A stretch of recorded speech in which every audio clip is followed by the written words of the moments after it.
Last week, I received an email from one of my cousins. She told me that she was enrolled in an online art course called Keep the Brush Moving. Then she told me about one of her experiences in creating a work of art.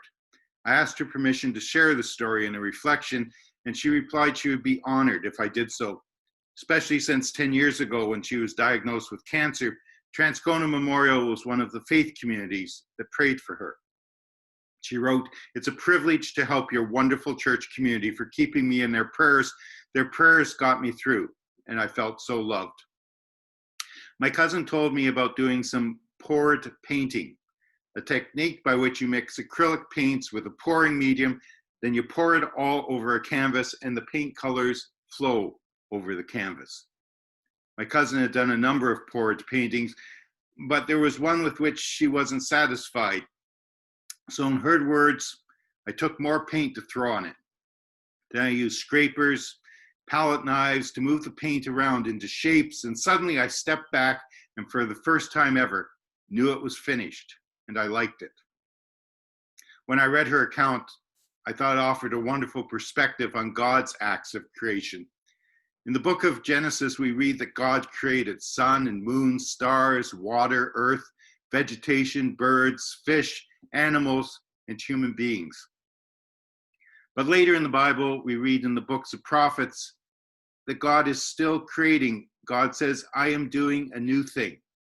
As if God poured out God's love and creativity and spirit onto a cosmic canvas and then decided to move around some of the colors, try different combinations and relationships, open human hearts to deeper love, deeper wonder, deeper appreciation for all the diversity and miracle of God's creation. In this week's gospel reading, Jesus seems to be preparing his disciples for the shock of his death, his execution, his crucifixion, preparing them after that to still have hope, to trust that God's creation is still being finished. Jesus says that disciples are not greater than teachers, perhaps a rather indirect way of saying, look, when I'm killed, you'll be stunned. You'll think this can't happen to Jesus, to God's special ambassador who's supposed to save the world, change the world. It can't happen that Jesus is violently killed when violence is one of the very things he's supposed to save us from. You may think, Jesus says, as my disciples, God will give you special privileges, special dispensations, will protect you from any harm, any inconvenience, will make all your efforts shining examples of success. But as it is for the teacher, so for the disciple, if God does not wrap me in a protective bubble, then you should not expect to also avoid life's pains. Jesus goes on, don't fear those things that kill the body, but do not kill the soul, the image of God within each of us. Our true nature is human expressions and hosts of God's spirit, God's presence, God's love. God knows us so well that God knows how many hairs adorn our scalps. That's easier for some than others. God notices when a sparrow falls to the ground. God cares about all creation. God loves the sparrow. God loves each human being. Part of the creative initiative and invitation for each of us is to find our soul, our God image, our identity in God. Part of our faith is to acknowledge and trust that each of us is still a creation in process. God is still moving around and shaping and reshaping our attitudes, our understandings, our values, our dreams, until one day we will step back and say, that's it. That's who I am, a loved child of God. And that's who everyone else is also. The past weeks, we have seen the Spirit of God being poured out into and through creation, poured out through peaceful proclamations that Black lives matter, that Indigenous lives matter, that transgender lives matter, that the health of the world's climate matters. We've seen the toppling of statues honoring those who in the past carried the banners of colonial and racial oppression.